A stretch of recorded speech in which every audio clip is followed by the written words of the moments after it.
Ladies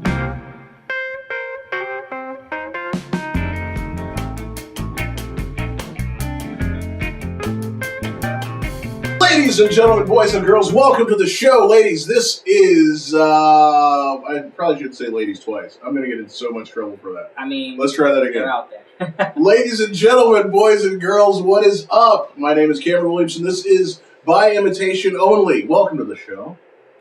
Today, I have a very special guest. All my guests are special, but, you know, I actually picked these people out because I actually want to talk to them because I think they're cool. This man sitting right across from me, fighting out of the purple corner,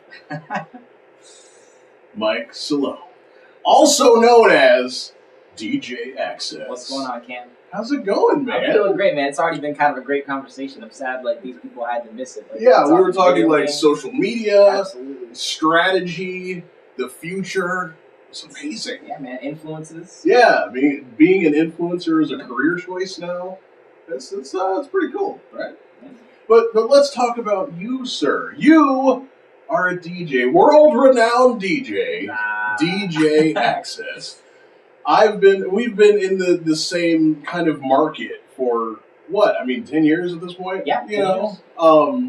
And this man right here. I'm going to tell you guys. You may not know this. I've been DJing for most of my life. I started DJing. Let's say how old I am. 1999 was when I first started DJing.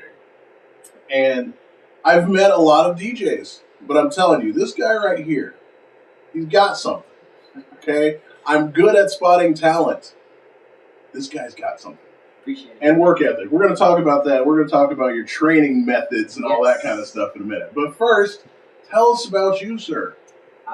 From Akron, Ohio, came down to Columbus for Ohio State, decided to never leave, started a business. Go Buckeyes. Yeah, absolutely, go Bucks OH.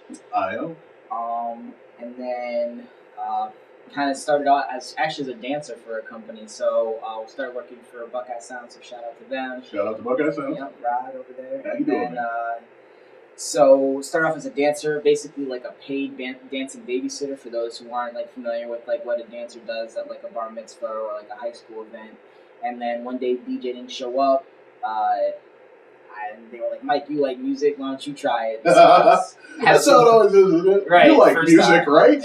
So I basically just played Michael Jackson and Justin Timberlake just back to back. It was absolutely terrible. Hey. And so I got some, Fisher Price gear to try and figure out, okay, if that ever happened again, I'll be ready. Right. Just and absolutely fell in love with it, man. I'm sure you did. Oh yeah, totally. See, now I had a different influence. I had a very early radio influence. Mm-hmm. You're probably too young to remember this, man. But name that goes by the name of Wolfman Jack. Oh, this is Wolfman Jack show, baby. I hope all you people taking down all your pictures, because we're going to be playing some of that bounce off the wall music, baby. No, man. He was a DJ back in the day, like 70s. Okay, so he was on his way out before I was really of age to care, but I just remember the voice. Mm-hmm. Wolfman Jack. He did the Midnight Special or something like that. It was a talent show back in the day. Jazzy stuff or? Well, everything. Okay. And that was the cool part. It was back when DJs actually played everything, mm-hmm. right? But it was sort of in between, the American Bandstand and then Solid Gold, which you probably don't remember either. The 70s. Man, I'm aging myself right now. That's okay. But yeah, so that was like the foray from DJ behind the mic to TV. Mm-hmm. We all learned something just now. Mm-hmm. But anyway, so I was like, I gotta be that guy, right? And that was kind of what started me thinking of DJing as a thing. Mm-hmm. So what about you? Me? Oh man, just like that moment, really. And then it was, I think what drew me is just being at the party and then kind of being like away from it a little bit. So, I seem very outgoing to like some people. If you actually know me, I'm kind of an introvert. Yeah. So kind of being at the party but having my own little space and actually being able to kind of control the mood of the party because I'm for the most part like I want everybody to have a good time. This is kind of my character. Yeah. So I found I could actually kind of do that from behind a DJ booth. And like I said, I was always into music and kind of that type of thing. So I think it was a really great fit. Yeah. So who was your early influences as far as DJs? I already mentioned him once. Michael Jackson, I think, Jackson? was just the performer of performers, man. Just the control that he had over the crowd. And you can see that in any video. Like he'll he'll do like a move and the crowd will go crazy, and he won't do anything else until he knows he's gotten every piece of energy and he's ready to do the next thing and do it all over again and just keep the energy kind of on a roller coaster. I'm getting too excited. No, it's cool, man. I get it because I have that video. I think it was Japan where he's like, boom, comes out on stage and just stands there. All he does is stand there, and people are like passing. If you haven't seen the video, you're gonna have to search it. Michael Jackson stands there. Yeah. That's just search that. He just stands there. I mean, the crowd is going nuts for like 5 minutes. And then just when people are like, "Is that a mannequin? Is that actually him?" He'll like break out. He'll do like one thing, like a snap. Yeah, or just like, turn his head. Yes, yeah, like it'd be like, ah! He turned his head. I mean, to have that kind of ability to control a crowd. I mean, it's probably unmatched. I can't come up with anybody else, right? I can't. That's number one for me, and always will be, even from a very young age, just kind of imitating Michael Jackson. And then anymore, I'd say my influences are like A-Track, Craze, Carl Cox, and then Rock Raider, rest in peace, for sure. Yeah. And, I always call myself Carl Cox's little brother. It's because of the head. It's the bald head. You gotta get the British accent. If you can do that. Yeah, right? Hello, everyone. I'm here to drop some house for you. Not bad. Yeah, that's all right. So the I guess the barrier to entry for every DJ, and you guys probably don't know this, the barrier to entry is your first gear set. Yeah. I mean, that's always it. It's like you can be a DJ, but you're going to have to come up with some cash first. What did you get, and how did you come up with your first set? So I did it kind of backwards. So I actually had speakers before I had DJ gear. My dad was in a band for a really, really long time, playing like rock and soul stuff, a little bit of funk. And then he was kind of getting out of that as I was getting into DJing. So I had a decent pair of speakers from the get-go, which was really, really nice. And, you know, back in the day, like, how loud your speakers are was how good of a DJ was. Oh, yeah, totally. You know, what you played for the most part. And I'm going to say that my Newmark Axcess 9s were my first piece of gear, so I was on CD players. All right. Yeah. Straight to tabletops. Yep. All so right. then I had a DJM 400 mixer. You know, I did a bunch of research back then about it, and spun on CDs. So actually, that's kind of a good segue into how I got my DJ name. So I spun on CDs, and I was, you know, it was obviously impossible to remember, you know, what. I was burning CDs, so it's obviously impossible to remember what song or what track was on which CD, unless you know. So I was taking classes at Ohio State, and we were going through this program called Microsoft Axcess, and I was like, "This is it! Like, I can put every song into a database, add the track, add what CD it's on, the BPM, and then I can basically set up a query or a search to figure out, you know, if I need to play, you know, Man in the Mirror or something, that's on CD 26, track 5, and the BPM's 99. And that's what changed the game. And unfortunately, someone caught me doing that at a party and was like, "You're the nerdiest dude I ever know. You should be DJAXCESS." And then I did the stupidest thing I've ever done as a businessman. And instead of spelling it ACCESS, I put the X in there. Yeah, the X. And that X is the bane of my existence. Really? 100%. But I mean, then, like, you know, when you are searched, it's you. You know, so that's good, right?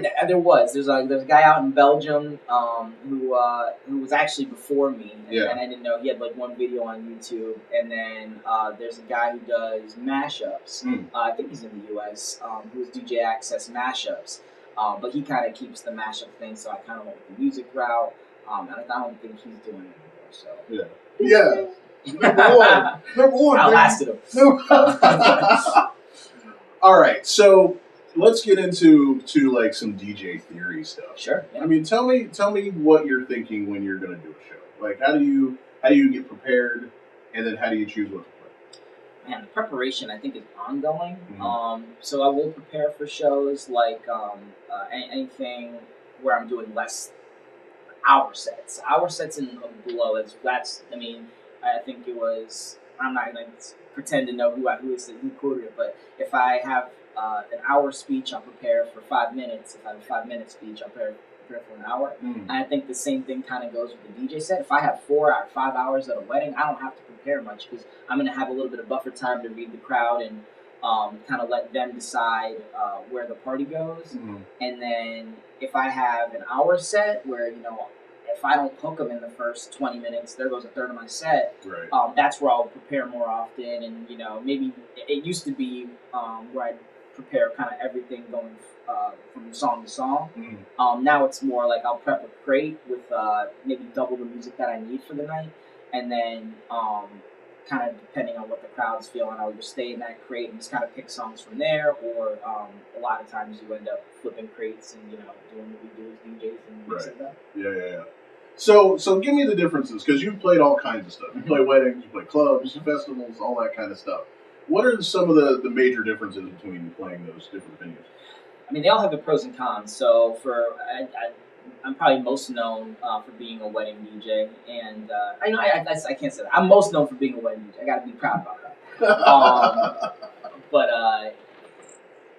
you have the challenge of, hey, this is supposed to be the best day of people's lives until they eventually have children, and you have to. That's the challenge of how do you do that. Right. And when you get it right, man, you can be.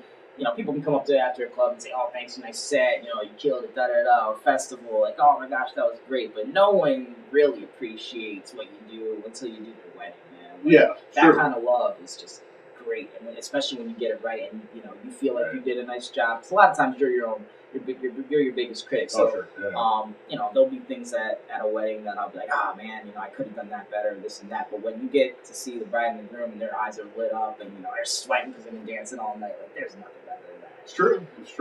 As far as clubs and music festivals, I mean, the club stuff is great for marketing, and you get to. It's a lot of stuff that I don't get to play very often because I'm doing a lot of corporate events. So I do like to play explicit music from time to time. So clubs are great for that. And then just kind of having the energy of the room and knowing that you could possibly lose a crowd, getting that added pressure is kind of cool about the club set. And then, again, just drunk people are fun. So they make your job easier. They do, yeah. A lot easier. And then festivals are just awesome because if your goal is to entertain the most amount of people, there's nothing. Okay, I keep saying there's nothing better. It's pretty cool to see like thousands of people just like rocking out to it's not my music, but to your vibe and kind of what you're doing. Mm-hmm. That's cool. And I will say back to the wedding thing. I mean, the most interesting thing about that to me is the fact that you get one shot at it. Yeah, that's it. It's like if you go to a club and bomb, it's like you can come back next week and play. It's still fun. Right. 90% of the time. But weddings, you get one shot, and everything's got to work the way it's supposed to work. And that's you, that's your music, that's your gear, that's everything. Right. And wedding DJs don't get paid enough. I'm just saying. I have experience with that. Wedding DJs, you don't get paid enough. You just don't. Right. The DJ is the one thing that everybody's going to remember. And this is for all the DJs out there. I'm just going to take this little time to grandstand a little bit. The flowers are going to die. Oh, you're never going to wear that dress again. But if your DJ is terrible, you'll hear about it for the rest of your life. And if you have a good DJ, no one eats the cake. It's true. It's true, right? That is always the thing. That's like, the secret, we better cut the cake. We better cut the cake right now because you're going to take a lot of cake home. Right. All right, so let's. Okay, here's a good one, and I always hated this question, and I'm going to ask you now. Okay. But being a DJ, one of the things people want, how many songs do you have on your hard drive? You know what? I did see that on the list, and not a fan of this question. I have 16,000 songs, so I mean, an infinite amount of those are repeats. I will say that one of the secrets to my success is the way I organize my library. I can give most DJs my library, and I'm pretty sure they can DJ from it. I'm meticulous about how I tag my tracks and energy levels. If you're not using the rating feature in Rekordbox, iTunes, like, you gotta do that. And don't do it by how much you like the song, do it by energy. Yeah. That's good. Quick tip. Yeah, that's a good tip. But that's kind of the secret to what I do is just organizing my folder. People always make fun of me when they see how many playlists I have, using the smart playlists and just kind of making sure, because I mean, 16,000 songs, even if you love music and you're listening to music literally 24/7, which I'm not, surprisingly. Right. Some DJs are. I'm not the guy listening to music 24/7. I really enjoy music. It's a big part of my life, but sometimes it does feel like work. Right. Totally. Even when you're trying to enjoy it. So there's no way you can remember all those. So I try to be really good about organizing my stuff and marking it clean versus dirty, and making sure it's in all the right different playlists. Making sure when it comes time to make a mixtape, I know I can go to like my prepare folder in iTunes, and for all the different mix series I have, I know I have all the tracks I need. So 16,000 songs. Answer the question. Done. And it doesn't matter how many songs you have on your hard drive. Nope. It doesn't. It's playing the right song that matters. I just like throwing that one out there. Yep. Quick tip. Yeah, quick tip, totally. So tell me, there's something that we talk about called reading the crowd. Yes. What does that mean? I think it's just gathering information. I think it's just a fun way for us to say, hey, you're gathering information about people. I like to think of it as DJing as a conversation. So I'm going to throw out a song to start, and the crowd's going to say, hey, we really like that song, or no, we don't really like that song, based on their body language, the way they, how much they sing, whether they seem to react to the fact that, like, when people are drunk, I know this song turns into, oh my God, I love this song. Right. So just looking at those reactions, and then, I'm going to play the next song. Well, how about this? Do you like this? And they might say, no, well, this was kind of like the last track I played that you like. What about that? And then there's, and you know this, but it's easy for us to explain to each other, but there's literally a moment where you hook the crowd. And at that point, they've either established you as a good DJ, or they've established the fact that you're going to play the music that they like. Right. And you get a lot of freedom. Right. And, one of the memes surrounding DJ is, oh my gosh, like, I don't like requests, or I don't like to take DJ requests. I don't get a lot of requests. I mean, even when I'm doing club sets, which is, sorority girl, drunk, wants to hear her song, even then, I'll only get maybe 1 to 2 requests a night. At a wedding, I might get 3. So I think once you get that moment where you've hooked the crowd, it's just really cool, because they've kind of trusted you to kind of take them on the journey of music. And I actually was going to try to avoid saying that. But you try to kind of hook them, and then you realize, okay, we got a party now, and they give you a little bit of freedom to do what you want to do. And if you deviate too much from what they like, you obviously see that on the dance floor, and you try and do something that was similar to what you did earlier. Right. I was actually talking to somebody else about this too, and they're like, "Oh, you got to play the right song, and every song's got to be the right song." No, that's just not how it works. You can't do that. No. What you have to do is get them on your side.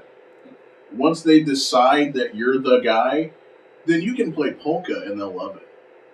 I won't go that far. I can't be on record as agreeing to that. No polka for me, man. I'm going to perform that DJ to a point. Just polka remixes. I mean, the people who like polka, if there's anyone out there, the only polka song that I think I have on my hard drive is the Chicken Dance. Nice. Man, it's in case of emergencies, and then it has the tag of why you play this right now. Big red button. Yep. Yeah, right. Oh, I understand. You failed as a DJ. How you play this song? Yeah, like all those songs, all those line dancey songs, like we've heard them. We hear them in our sleep. We do. And when you say, play the Cupid Shuffle, we die a little inside. Just a little. Just a little. That's usually the bathroom place. Yeah, it's true. All right, so... And actually, I'm gonna flip it on Kim before the next question. So I kind of mentioned by accident the taking the crowd on a journey. Do you believe that? Do you believe that you can tell stories as a DJ? I do. Okay. I want to hear your opinion on this. And that's why I lean so heavy toward EDM, because you have to. One, it's about the audience. This is not a standard wedding, standard club kind of audience. You have to have an audience that says, "Okay, show me something." Okay. It doesn't happen all the time. But I do think you are telling a story over the amount of time that you're there. I think as a DJ, you're supposed to be creating an experience. It's not just, as much as people are going to hate me for saying this, it's not playing all the same top 40 they heard in the car on the way there. I think you should give them something that they were not expecting. Okay. That's just me. So to summarize, like, you think, like, even if you play a lot of hit songs, you got to show them something. Oh yeah, totally. Okay. I mean, that was the job of the DJ, and this is kind of the old school me talking. Of course. But it's like, back in the day, the DJ was serving up stuff, and that became the taste. Instead of us just going to, clearchannel.com and playing what's live now. Right. So, but you believe in the story aspect of telling a story. Sure. See, I'm not sold, and maybe it's because I haven't reached that part in my DJ career. But a lot of time, I think when you said creating an experience, that to me is more about it than sending somebody on a journey or writing a story. However, that being said, all the people that I look up to seem to have that kind of storytelling ability or storytelling kind of goal within their DJ sets. Right. So it's kind of interesting to me. Like, so maybe like a guy like Zed, who I know pre-plans a set, and I think that's common knowledge. Maybe that's more of a storytelling thing, but I think for some of the open format guys and guys who kind of go in not really knowing what they're playing, maybe like me, have like the crate of songs, I think it's more about creating experience than actually telling a story. And I'd actually be curious if anyone's like listening or like hearing this like after the fact. It's kind of comment below and just say like, what do you believe in the DJ taking people on a journey and telling a story together? Yeah, totally. And I mean, and I think it can be a simple story, but just like when you're playing, you're always looking for peak hour, whatever that is, whatever time that is, and everything that you're doing is building to that peak hour.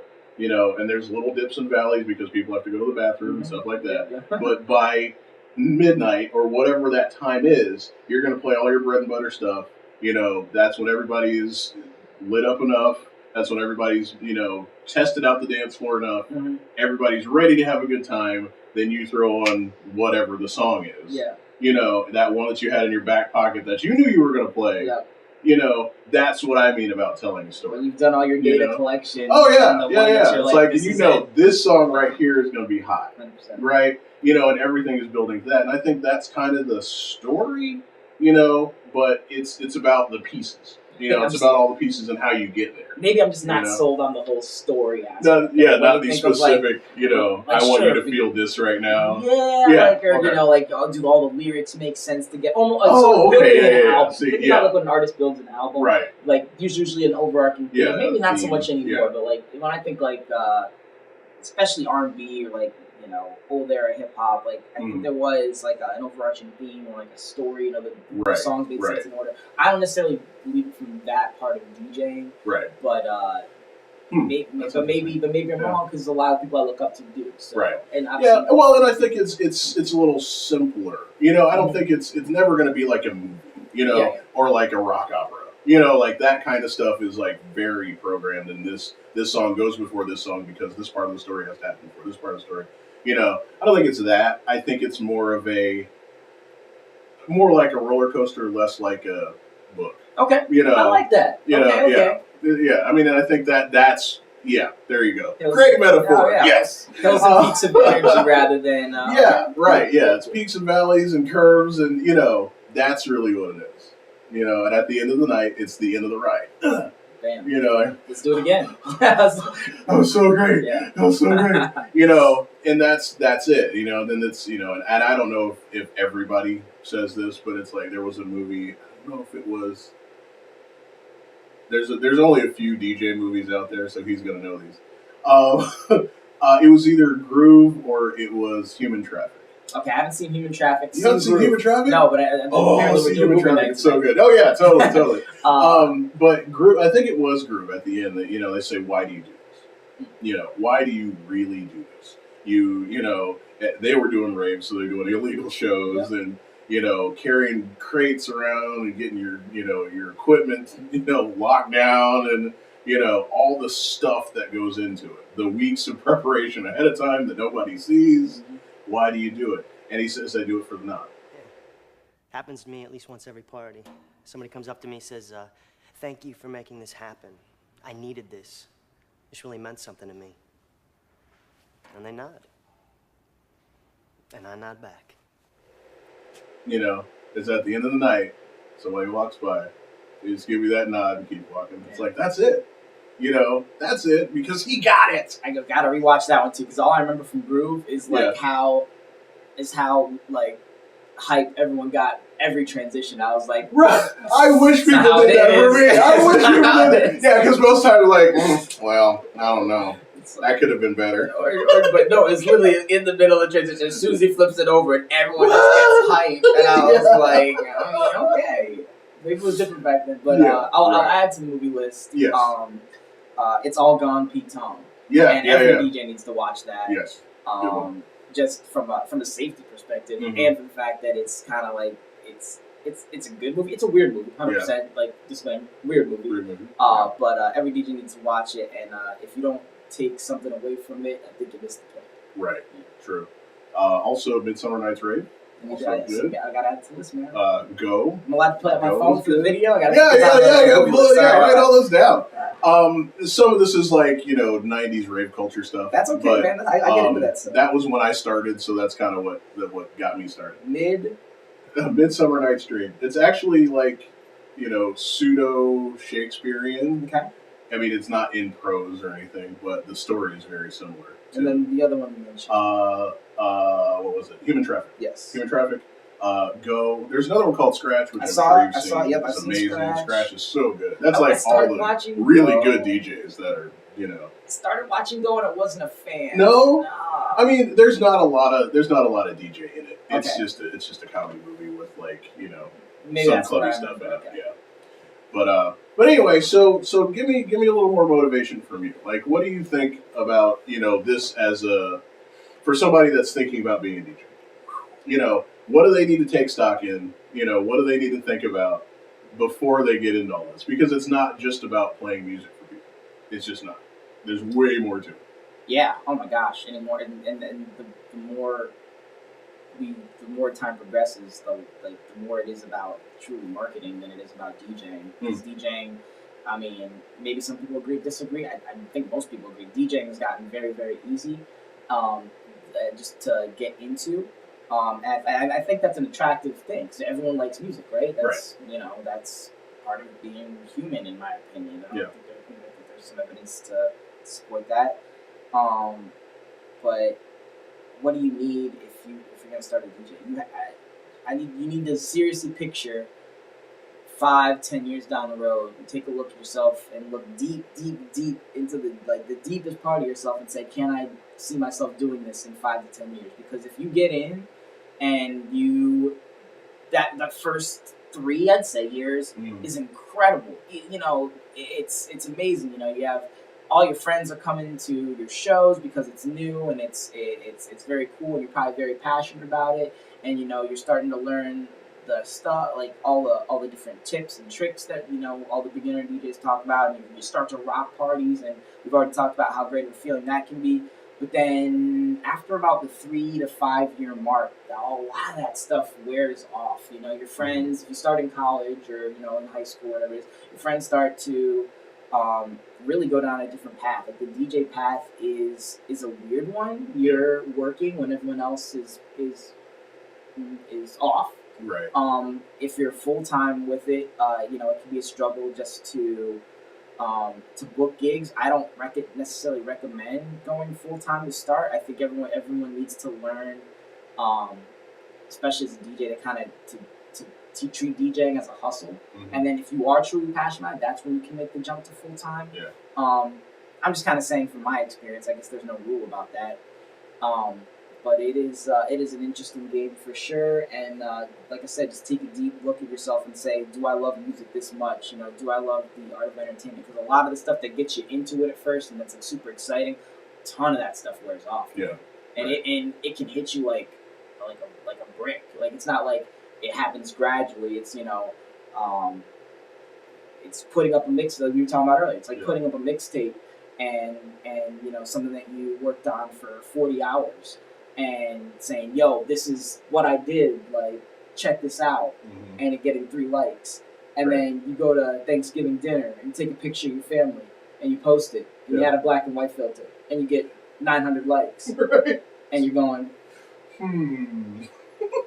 what? Yeah, right. Like, so, again, in anything you do, like, you have to be passionate about it if you're gonna, succeed and do it right. So, if you can look inside yourself and say, yeah, I love music, I want to entertain people, and I don't care if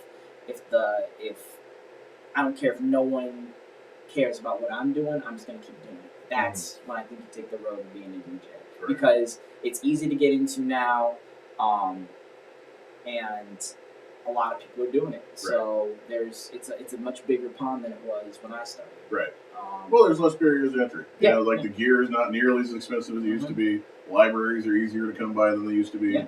You know, it's like a lot of people, you know, I see it all the time. Well, everybody's a DJ now. You know, well, no, but everybody can be a DJ now. You know, and I'll say that everyone can be a DJ, and I will say if you are playing music, I don't care on what format. If you got Spotify, you're the dude at the party who's running Spotify. If you're controlling music for an extended period of time to make people have a better experience, you're a DJ. Period. Right. And I think you can be a professional DJ, you can be a scratch DJ, you can be a mobile DJ, and you can it's almost like music. You just keep making new different genres. But like at the end of the day, like if you play music and you're entertaining people, you're a DJ. Right. Yeah, because that's a huge thing in the DJ community. You're not a real DJ unless you blank. You know, okay, I do use the real DJing hashtag though. Yeah. You're not a real DJ unless you still have turntables. It's all for the marketing. You're not a real DJ if you use the sync button. You're not a real DJ. I'm like, come on. Oh man, I'm about to start using the sync button. You're gonna start sync button? I mean, why? Who are we doing it for? If it gets to be, I think that right now, the only thing stopping me is the fact that I would have to go through 16,000 songs and like do the breed grid so I could do it confidently. Right. And that's really the only thing stopping me because no one cares. Nobody cares except the DJ behind you hating. Right. Because really, the people on the other side of this right here, they don't care what you're doing. It does not matter. They don't care what the technique that you're using is. As long as you're rocking the party. Maybe if you are the people that do care, they're out doing a lot, Right. They're not. It's something bigger than this, like right as far as what I'm doing. Right. But so how much prep do you do for a show? I mean, like in time. And I just want to put this out there so people really understand what kind of prep happens for these things. Oh man, you're doing just a wedding, just a 4 to 6 hour wedding. How much prep is that? Oh yeah, weddings. Okay, that actually does. All right, so I meet with my couples at minimum 3 times. I think. The idea behind that is I want to approach, when I get to the event, I want to be coming to you as a friend, not necessarily as a business partner. It's still a businessy relationship, and I do kind of struggle with that because, when you do 40 weddings a year, that's 40 couples that you become friends with, really. Like, But then at the end, some couples I stay friends with, but the vast majority I don't, and I never see them again. Right. And, my biggest fear is, I've been doing weddings for 7 years now. It's like I see a couple, in a place where I'm not expecting to see someone that I DJ'd their wedding for, and maybe it's 6 years ago, and they come up and say, "Oh my gosh, Mike, like what is up?" And I just look at them and go, "I know who you are. I can tell you everything about your party, but I could not for the life of me tell you your name." And I'll walk away from the conversation like think about that for the next week. I'm a terrible person. Yeah, and so there's a struggle with that. So prepping for weddings. So I meet with my couples 3 times. I think that's the minimum amount that I can actually call someone my friend. Yeah. And then day of, if the typical wedding I'd say goes from let's say 6 to 11. So I'm preparing, kind of starting in the morning, going through what do I need. My setup is pretty standard, so I know what I need to rock a party, and that's kind of what I do. Right. I'm not big on like the extra entertainment. I know a lot of DJs have a lot of success with that. That's just not me. Right. Yeah. So kind of see what I need to do. I'll hit the gym, kind of focus my thoughts. Come back. I usually have like a few hours to maybe work on projects or to get ready, and then you pack the car, which would take about 15 minutes. I mean, I'm sure how robotic it gets doing that. Oh yeah. Get to the event, load in, set up, make sure I run through the wedding notes one more time, make sure I'm introducing myself to staff, getting everyone ready. When the couple gets there, just not introducing myself obviously, but just going through saying, "Hey, I'm here." Yeah, exactly. Making sure they're ready and that they have everything they need. And then it's the event, so you kind of typical wedding is cocktail hour, dinner, and then 2.5 to 3 hours of dancing, depending on the couple. So, it's weird. There's not a whole lot of prep work outside of the meeting, but I think it's ongoing. Like I said, it's ongoing prep work. If you're doing if you have your hour to 3 hours during the week where you're databasing and organizing music, then you don't necessarily have to prepare, because I got stuff that's in my wedding folder. I got my new top 40 favorites. I have a sing-alongs folder. I have literally a folder for everything. So a lot of the prep work isn't necessarily for a specific event. Yeah. It's just for your library. Right. Yeah, I mean, it's just like an ongoing sort of long running project of having every song known to man. And I spent 2 summers ago, best thing I ever did is every morning for as long as I could, before I had to really start getting into my stuff, I'd wake up and I'd go straight into my iTunes and I'd pick a folder and I'd database it and, make sure all the ratings were correct and everything with the titles were right.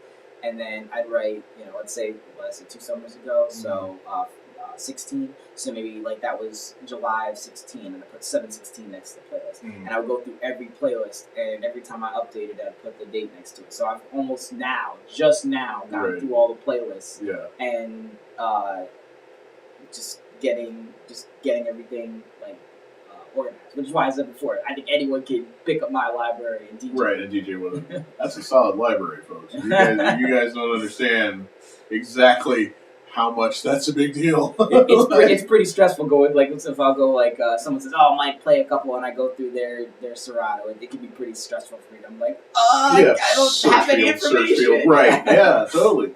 And you have to find stuff fast, and that's why, any DJ worth their salt has their system, of files, and I can find anything in my stuff.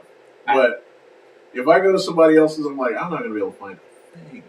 And you have 2.5 minutes to get the next song loaded up. That's what you have. If that. 2.5 minutes for tracks. Yeah. Oh, right. Then you're already dead. I gotta give a shout out to DJ Fat Boy from Cincinnati. Now I think he's in Wisconsin killing it. But I went over to his house to mix once. No BPMs. The BPM column did not have that. And I'm going, what? How are you doing this? Yeah, well, I mean, I have a general idea of where everything is, but I mean... Yeah, 10 BPM off is a big deal. Yeah, or just, that's a big part of how DJs structure stuff. I think it goes probably energy, genre, and then speed. Right. For as far as what you think about when you're about to play a song, and to just know. And I was throwing ones at him that I threw the easy ones at him. No David, okay, 89. Justin Timberlake, Sexy Back, 117. But some of the deeper ones, old stuff, and he would just nail them. So wow, that's cool. That's impressive. Yeah, that's really impressive. And he had way more songs than I did for sure. So let's see what else we got here. So you have been DJing for some teams here locally. Yes. He just kind of glossed over all that. He said, I'm a wedding DJ. So DJing for the Columbus Crew and the Columbus Blue Jackets. Yes. Wow. Thanks. That's kind of awesome, right? It's funny because that's how I was when I first got them, but now it's kind of hey, what do they say? Pain and happiness, they always kind of come back to equilibrium, right? Yeah. And man, when I landed both of those, I was on cloud 9. I thought I was the coolest person ever, and now it's just it's work. It's Tuesday, and it's exciting, and you get there, and I'm not excited. This is gonna sound bad, but I'm not excited until I get to start playing my set. Yeah. Whereas before, the week beforehand, I was I got Crew SC coming up, I got the Blue Jackets event coming up, I'm ready, but it almost the businessy aspect of it and the marketing that surrounds it clouds everything until you hit play on that first song and you go live. Right. So yes, when I'm there and I'm in the moment and I gotta think about, okay, I got this camera on me for about 15 seconds. I know I have 5 minutes until the spotter's gonna tell me to run an ad. And I also have to make sure if I'm on camera that I'm doing something that looks interesting because, that's why I'm here, right? Right. Yeah.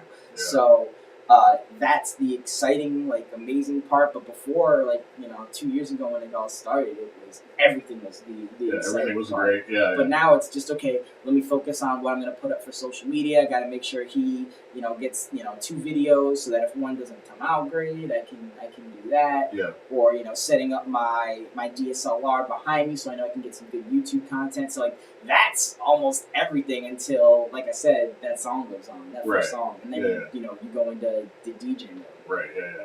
Oh, yeah, totally. I mean, and that's honestly, and this is going back to me a little bit, that's why I don't do as many weddings as I used to do. Mm-hmm.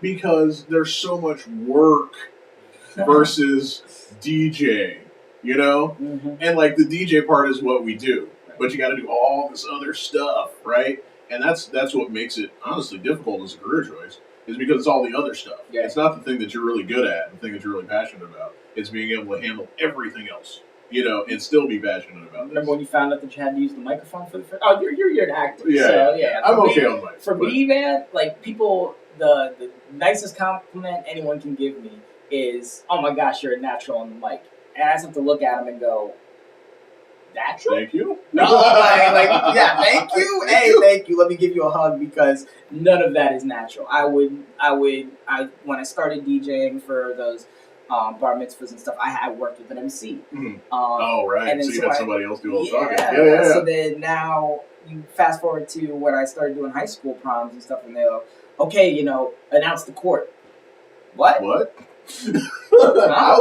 was playing music back here. I mean, like, these people, like, you got a senior class, we got a vice principal that knows all the name stuff, and they just hand you the paper and go, do it. Right. So, those were just stressful, like, all kinds of stressful. Yeah.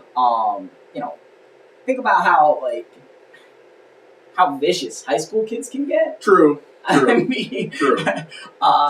And so, I mean, I never had, like, something crazy happen, but I just remember, like, I was creating all these possibilities for sure. Right.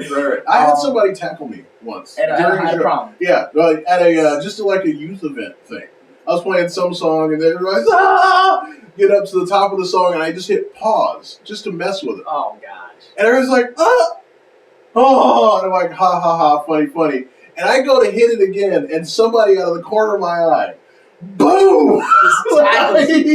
Hit play on my gear and walked off stage. Wow. I'm like, apparently you like that song. And I've said this before. I'm on record like a million times saying that you're half DJ, half bouncer. Oh yeah, for real. When someone comes up to my gear, like, they're not a person until they've realized that I've made eye contact. I'm only looking at your drink, and you can't talk to me until you do the move the drink back. Put that somewhere else. So, right. Please don't rest your drinks on our speakers. Please. You don't do your job. Yeah, and don't put a drink anywhere on the DJ table. No, we will not hold your purse. No, we will not hold your coat. No, we will not watch your bag. These are all things that happen. Yeah. If you have to ask, the answer's no. It's probably no. Like, your homies know, they just throw it at you. Right. You can't even say no. And if you send your friend to request the same song you requested, we know. We know every time. We know. And oh my gosh, can I tell you how many times people request songs while they're playing? It happens way too much. Yes, it does. Way too much. It does. I had a wedding. I was doing a wedding, and it was probably the second worst wedding I ever had.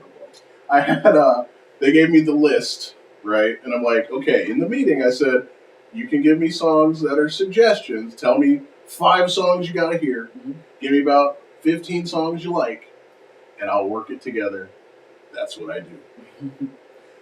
They gave me the list.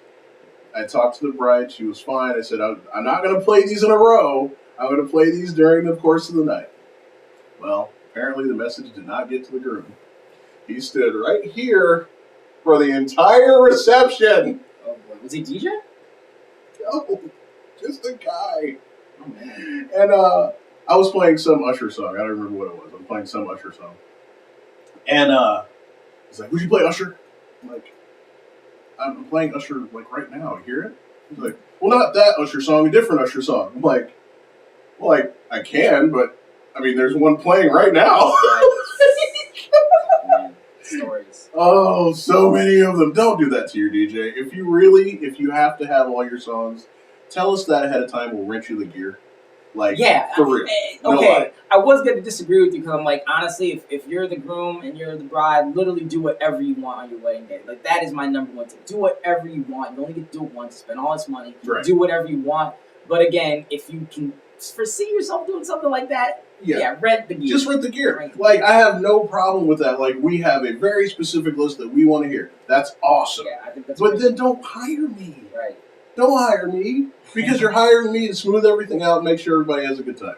If you want it to be your deal, then please, let it be your deal. But I'm going to set up my gear.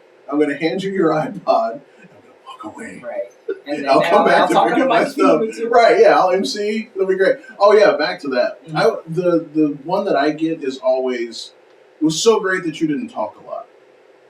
That's what I get. We have some brothers out there that like to talk. It's true. It's true. Like, and this is me going back to the EDM thing. Mm-hmm. Like, because if you go to an EDM show, nobody talks. Or at least they shouldn't. I mean, sometimes they have MCs, but whatever. You know, I've always been taught that you talk with your music. You know? Like, that's what you do. You pick the songs that are going to say what needs to be said. If I'm trying to tell you, now's the time to go to the bathroom, then I'm going to pick a song that will make you go to the bathroom. Oh my God. Not say, well, we're going to be having toasts in 5 minutes, so make sure that you go to the bathroom. You know, it's like you pick your song so that happens. I'm going to say, I'm going to see if my mother's watching. One of my DJ teachers told me this. He's like, you should be able to, and maybe this is back to your telling a story thing, that you should be able to pick a guy out on the dance floor and get him laid by the end of the night. Yeah, oh yeah, club sets, yeah. 100%. Like, you should be able to do that based on the music that you pick. Right. You know, I'm like, that's what we're trying to do. Not necessarily get people laid, but provide that kind of experience. You know, so it's not a bunch of me. Okay, folks, and now, ladies and gentlemen, and now, oh my God, stop it! And as much as I love doing that stuff, emceeing and all that, stop it. And I'll go back to what you said about groove, like the nod. Yeah. You can definitely get some nods after a club set. Yes, you do. Now, do you do that? Do you do that at weddings? Do you do like a club set at the wedding? I mean, within reason. Depends on the couple. Every question you ask me at a wedding depends on the couple. Yeah. I'm a malleable piece of plastic that, like, whatever you want, that's what I'm gonna do. Yeah. But yeah, I'd say the weddings that I have the most fun at end up turning into a more clubby show, and not from a like more urban standpoint, but just like the way you're mixing and the way you're treating the crowd. So a wedding DJ is gonna treat the crowd. Oh man, I don't have this point thought through in my head. Do your thing. Sorry. All right, so if a wedding DJ mentality is keep people on the dance floor, I think that's safe to say. Right. A club music DJ is, you know, get people to drink. Get people hyped. Yeah, let's get, well, yeah, okay. If you're actually at the club, yes, extract the most money out of these people possible. Right. I mean, that's just part of the job, which is, again, which song do we go get a drink on? Right. You know, you got to think about that. I will say I'm a hater of the rotating the dance floor crowd. I can only speak for myself, so when I'm in the crowd and I need a drink, not many things. The DJ doesn't control that. If my drink's empty, I probably want something in my hand while I'm like hanging out. Like, I'm not a believer in rotating the dance floor, which probably gets me in trouble in some of the Really? That's interesting. Yeah. I mean, I've heard about it. I know how to do it when it comes, you know, if a club owner comes up to me and says, hey, let's rotate the crowd through the bar. Yeah. I've had that happen before, but I mean, it's been since my second or third year DJing clubs. Really? So I'm actually not the biggest fan of that, but I understand that works for a lot of DJs. But I'm also, you know, I've been I have like monthly residencies at clubs anymore in Columbus, but none that are weekly. That's just too much for me. Yeah, that's a lot. I mean, weekly residency is a and props to anyone who can do it. And if you're doing multiple nights a week at the same club, that's crazy. Woo! Yeah, I don't know how you do that. It's crazy. But I mean, now I think the difference is like not like killing the dance floor, right? You know, but to kind of soften it up. You know, switching genres. Yeah. You know, I think that's a good way to cycle without it being like, okay, dead song for the sake of getting drinks. I'm too worried about people leaving, man. Yeah, You know, that's true. If you switch That is up, a possibility. if you really like switch it up, like they could go to the bar, but they could also, They could just leave, right? leave. Yeah, it's true. So you said, where the original question was wedding club sets, right? Yeah, wedding club sets. Yes, we're back to that. Yeah, it's just more about I think maybe I'm a wedding. I take the wedding DJ mentality until you hook the crowd, and then you go into a club set where it's like now we're based on energy, and we're gonna ramp up, like you said, to that end of the night, which is peak hour, where no one wants to leave and do that. I think that's the answer. That is an answer. Somewhat yes. happy with. I mean that's kind of and this is again going back to me doing weddings, but I always say, and this is something that I say to my circle. The last hour of the wedding is for me. Really? Yeah. Okay. The last hour of the wedding is for me. Because that's when I'm going to drop the craziest stuff. That's when I'm going to drop, that's really my club set is the last hour. But that's when I know the crowd is on my side. Right. That's when I know that, and 92% of the time, by then, you can pretty much do no wrong. Yeah. Now, sometimes, yes, there's some that you're like, no deviation, no. But, a lot of times that's going to be all the high energy stuff. That's going to be all the four on the floor, 128 BPM, pushing it, everybody get out there, let's do it. And that's the time, like, normally, if you watch me, that's when the jacket comes off. Yep. Like, that's when okay, it's party time. Like, the jacket's off. For me, it's loosening of the ties. Yeah, it's like, I'm about to throw down now. But I mean, that's definitely what people book you for. Is they know that you're probably going to do that because you probably saw it at another wedding. I think mine's a little bit different. Like, I would very, very rarely say that any part of the wedding is for me. But, man, there are some couples that want me to do it, and that's awesome. Right. I mean, and that's, again, everybody's got their own flavor. Again, I'm a huge EDM guy. I mean, I beat match everything on purpose, and a lot of people don't do that, and you don't have to. 100%. That's another one of those, you're not a real DJ if.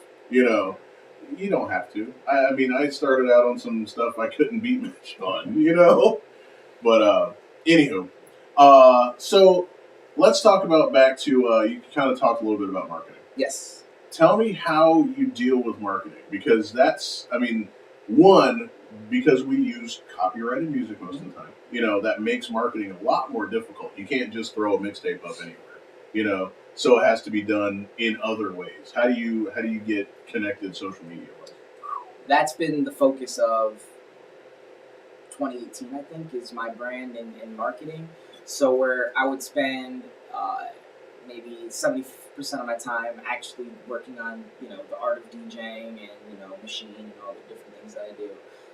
Now it's like where it used to be all the YouTube videos I would watch were people performing and, tips and tricks videos and how do you do this with Serato, and now it's how do you do this with YouTube? How do you do this with Instagram? How do you do this with Facebook and Twitter, like the conversation we were having earlier?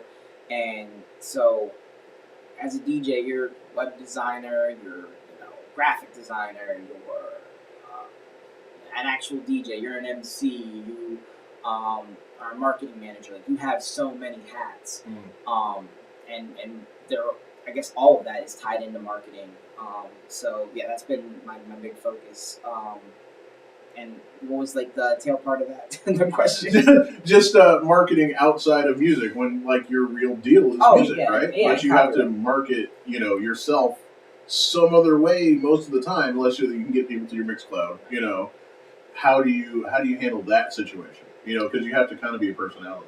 Yeah, I don't have it figured out, man. I read a lot. I watch a lot of people who are influencers and people who I say, okay, that's the kind of vibe I would want for my channel or my page or my thing, or whatever. I haven't figured it out. I know it's I've accepted that it's going to grow slowly. It's not something that like blows up unless you get like memed, and I'm not looking for that. Right.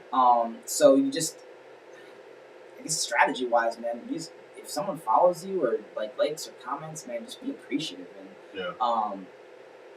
and try to build a community. This is all stuff I'm learning how to do. Again, I'm not the authority on this, but I think where I've kind of had success is trying to build a community and like actually offer value to people. Like all the stuff that goes viral besides pictures of my family is where I'm trying to help people. So I mentioned to you earlier that that's kind of been the focus of my YouTube channel, and I'm actually, I've had a YouTube channel for 10 years, but now it's like, okay, this is serious now. If someone like clicks on my YouTube channel, they would say, oh, this guy spends time on this. And I think that's been kind of the goal of the last 6 months, especially, is trying to get that going. But yeah, Mixcloud's, thank goodness for Mixcloud, because otherwise, I wouldn't be motivated to make mixes, because then I could hear them. YouTube pulls me down, SoundCloud, don't even get me started. This interview would be 4 hours of me just dogging them. So yeah, thank goodness for Mixcloud, and thank goodness for people who, jump from Instagram, Facebook, or Twitter, some of these bigger platforms to check out, mixes. And if we could figure out how to get more people to do that, that would be amazing. That'd be great. Yeah, totally. So tell me about, I kind of talked a little bit about your work ethic. You put up on Facebook, I don't know, it's probably 2 years ago at this point, but your practice schedule. Yeah. I've never seen that from any other DJ locally. Never. And I'm like, dude, this guy right here, that one post, that was enough for me to say, yeah, he's got it. Wow. He's got it. Thank you. Organization's everything. It's so easy to get distracted because practicing doesn't make you any money. Like if I spent the amount of time working on marketing or working on creating a network of venues or clubs or club contacts in other cities and doing that, like that would the gains on that are quick, and you can see them very easy. Right. If you're sitting down, working on your chirp scratch for 3 hours, there may not be any return on investment from that. Right. Yeah. Totally. But you have to. For me, for the type of DJ that I want to do, that's what you got to do. So I've learned to focus in on a number of skills. I can't. While I want to be a good everything, I can't be a good everything. So again, I'm circling back and scratches that other DJs probably think I have down really well. Like stabs. Like stabs might be the third or fourth scratch you learn behind the baby, the chirp, and maybe your one click flare. Yeah. This might be. Yeah, I was about to say, whoa. So I'm still, I have my crabs down, I have 2 click flares down, but now I'm going back and really actually learning my stabs and making sure I can sound good, not only at low BPMs, but on fast BPMs, sounding good with house music, sounding good with hip hop, sounding good with pop music. Yeah. And it's just a matter of, I'm a huge Google Calendar person. I use Trello to just organize what I want to do. And now, as I get older, it's, where before it was, I want to do all the things, and I'd spend, an hour a week on everything. Now it's taking the magnifying glass, focusing in on a couple things, and saying, I want to do this until I get it right. And I don't care how long it takes. Like I posted up a video maybe a month and a half ago of me doing the Qbert hand drum, which is famous everywhere, but it's, he does his normal finger drums like ba-da, ba-ba-ba-da, ba-ba-da, and then he actually breaks it down. It's like ba-ba-ba, ba-ba-da-ba-da-ba-da-ba-da-ba-da-ba, and it took me years to get that down. Years. And I'm still not, I said I was confident doing it live. I'm still not quite confident doing it live. Yeah. But yeah, years, and still no return on investment from that. But that was a move or a skill set that was important to me. So you just gotta focus in and spend time on it. And when I do that for the first time live, man, you're gonna see my face light up. Right. Right on. So again, when I was talking earlier about just being passionate about doing it, and not just being passionate about the fame's not the right word. The recognition, thank you. Yeah. So the recognition or maybe I can't think of what I want to say here. Of all the things that come with what people think DJs do. Remember that old meme back right? then? Yeah. What DJs think people and what actually do. Right. Yeah. So just kind of the difference between those and wearing that off. Like no one talks about I'm trying to think of something that like every DJ does, like the baby scratch. No one, everyone knows the baby scratch, hears it, but no one sees you, spending hours and hours and hours on the same beat for days, just trying to. Yeah. So. I mean, and I think that's one of the reasons why I'm so. I guess the word would be passionate, but I guess vocal is really about how hard DJs really work. Yeah. Because it's like nobody saw, and I can only use myself. Nobody saw me with a pair of duplicate records, mixing back and forth and back and forth and back and forth and back and forth for weeks. Yeah. And that's part of honing your craft. But it's like, and then you learn to do it with, then you throw the BPMs off and then find it again. Then you do it, backwards, and then you do it, with your eyes closed. Then you do it. Then you add a different record, And it's just that's the kind of stuff that goes into whatever show it is, whatever event it is. Like all that stuff happened, long ago, and that's the blood, sweat, and tears of the DJ game.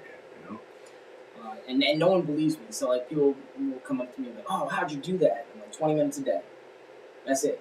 Like, watch a YouTube video because there's no scratch, there's no beat juggle, there's no tone play that's not on YouTube in some aspect where you can't break it down and figure out what you need, like what the basics of the move or the trick or the mix are. And then it's just practice. And if you spend 20 minutes a day on something, I mean, some things you're going to get in a day, some things you're going to get in a week, some things you're going to get in literally years. But if you can commit to 20 minutes a day and just honing in that muscle memory or training your brain creatively, that's the secret. And that's why every time someone like gives you a compliment, you put on your Twitter superstar, I'm like, that's not it. Like, that is not it. I no kids, no girlfriend, not a whole lot of friends, and a lot of time to just spend in my basement practicing. Just right, you in the decks. Yeah, hey, but that's that's how it is. That's how you get there, right? So tell me about what do you like to play versus what do you like to listen to? Because this is always fun for DJs. Because like playing certain things is great, but I wouldn't listen to it at home. So what do you play? What do you like playing versus what do you actually listen to? If you'd have asked me last year, I'd say I don't really play anything that I don't like. This year that's changed a little bit. I am getting a little, I'm not sugarcoating. I'm kind of getting tired of like the basic 200 wedding tracks. And the struggle this year has been, even halfway through wedding season, like sometimes taking a step back and being like, hey, this isn't about what you want to hear. This isn't about what you want to play. If they want to hear, I'm not saying it because someone's going to watch this video like, he played that at our wedding. The electric slide. Yeah, okay, well, yeah, electric slide. I actually like the electric slide because it gives you no, man, there's an acapella intro. So I'll jump, and I'll even say that the thing that saved me about weddings is even though you're playing a lot of the stuff the same, and it's not what you're playing, it's how you're playing it. So I've found songs that work at every wedding that I can do tricks to. The electric slide has a nice little acapella intro that you can cut up. It's electric. Songs like Madonna, which I actually kind of like Madonna for the most part, but most DJs would consider that like wedding music. Vogue has an acapella Vogue that you can cut up. And you just find different word plays. Like one of the ones I use is Journey, Don't Stop Believin' into Daft Punk's One More Time. So he says in the Journey song, one more time. So if you loop that, and then the crowd kind of latches on to that moment, then you can drop in One More Time by Daft Punk, and they go, oh, that's the same thing. Or, and a Britney song was on, and then you drop in, and so that's kind of been the secret to me keeping my weddings fresh and keeping me interested in them, is finding creative ways to use the classic 200, as I call them. But at the same time, there's not much I can do with Billy Joel. I'm sorry, I know I played it at like every wedding this year. And what's funny is I was about to say, have you done Uptown Funk to Uptown Girl? I've not. There's in the center of Uptown Funk, go to Uptown Girl, and then back to Uptown Funk. Okay. Just in the middle. It works really well. Of course it would. It works great. But anyway, see, this is again DJ stuff. So tell me about your future goals. What do you? What's And this doesn't have to be DJ stuff, but it could be anything. What are you working toward? It's all DJ. It's all DJ stuff. There's no other future goals.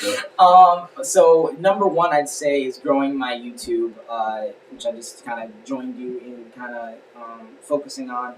So I don't want to leave Columbus. My business is here. It's really kind of easy for me to kind of do the things that I like to do. I love to outside of DJing. I love to travel. I play video games from time to time to kind of take my mind off of DJing when it starts to feel like work, because it can get to be like that. Right. Yeah. So that's kind of where I spend all my money and time on, and then I want to get out of Columbus, but not necessarily from a moving standpoint. I just kind of want to do, like, I don't ever want to be famous. I see what that does to people, but I would like to be something like, if you have to ask me like what the ultimate goal is, it'd be like some crossover artist who kind of does a little bit of everything, and then it'd be like their DJ. So the one I kind of throw out, which is kind of lame, is like Justin Bieber's DJ, because he works with the EDM artists. He works. He's in the pop realm. But any artist DJ. But like if I had to, to spitball one, that'd be one where he kind of is kind of like what I like to do, and he kind of borrows from all the different genres and then makes it pop, right? Right.